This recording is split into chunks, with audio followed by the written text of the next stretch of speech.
Sometimes you just need a little bit of light.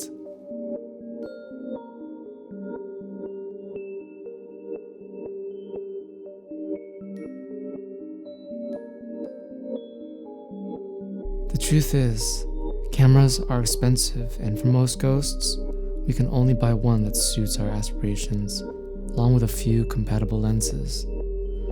So regarding full frame versus Super 35, which one suits you?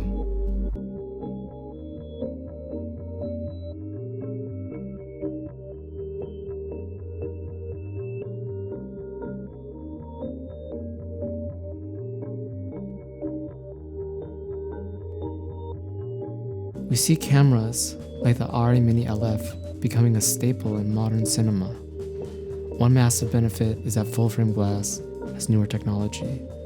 The newer lenses will have more speed and one extra stop of light. f1.4 on full-frame is f1.0 on Super 35. This is very useful for shooting low-light scenes indoors or at night. You will also get less noise, so you might even be able to disregard lighting. To get the same angle of view on full frame, the camera will need to be closer to the subject. This may be useful for shooting at home in a small room, but not ideal on set when you want to give actors enough space. You get more sharpness and detail, but risk the image appearing too digital. Resolution and file size is a negative for longer cinematic projects. The color will be better as the sensor is larger, but you don't always want too much color separation or the color grade becomes clinically realistic. On the other hand, if I was to hire someone to film a commercial, I'd always want a full frame look because I'd want that color and depth pop to make my work stand out.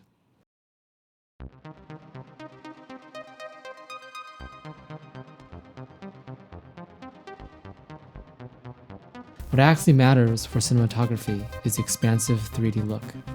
When composing your image, you will be able to fit more inside of the frame, giving you more freedom of composition.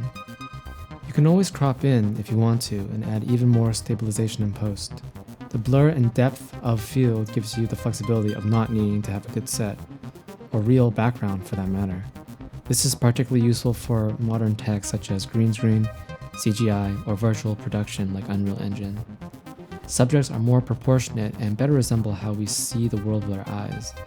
This could be beneficial for fantasy, sci-fi, action, war, futuristic, or modern films. Full frame is better than Super 35 in most technical aspects, but it may not capture the feel you want. It's also not cinematic in the same sense we associate legacy Super 35 with because it's trying to create a new standard of cinema. With any new technology, like the introduction of electric instruments, artists strive to create new categories, not necessarily improve upon proven styles. Like all improvements, full frame may be better, but does it look better?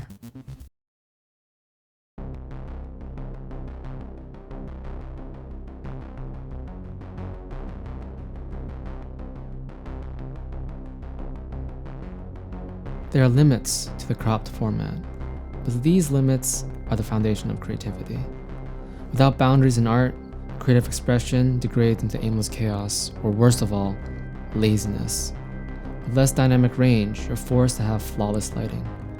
With deeper aperture and less depth, you have to make your background look better as it won't just be completely blurred. Less color and dynamic range means you have to focus more on color grading.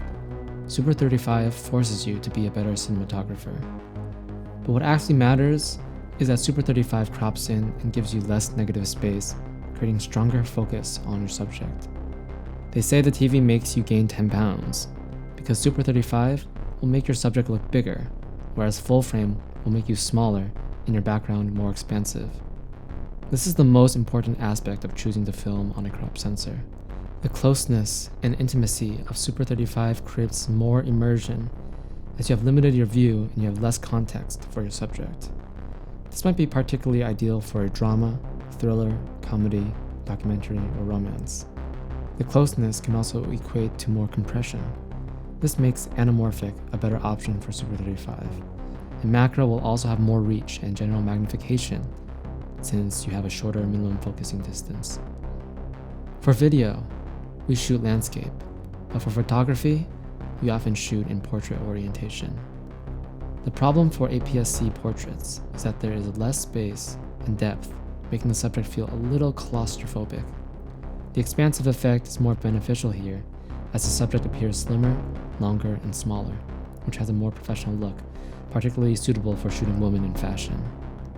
I enjoy shooting 16:9 photography, but unless I need landscape photography, I would always prefer to hire a photographer with a full-frame camera. The sharpness, color, and dynamic range are also very beneficial here. That being said, most people can't tell the difference, and if you have the skills, the difference is marginal.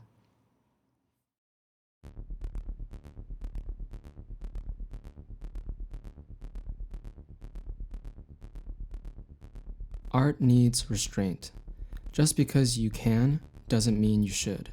Some tools like slow motion and depth of field aren't always appropriate. I've seen some films where full frame just looks off. I will say that full frame looks better with longer focal lengths, while Super 35 looks better wide, but this goes to show that field of view is vastly more important than sensor crop. As for me, I prefer 28mm cropped. It also depends on your format of viewing, since full frame won't feel distant on the big screen compared to your computer monitor. And that's what our films aspire to.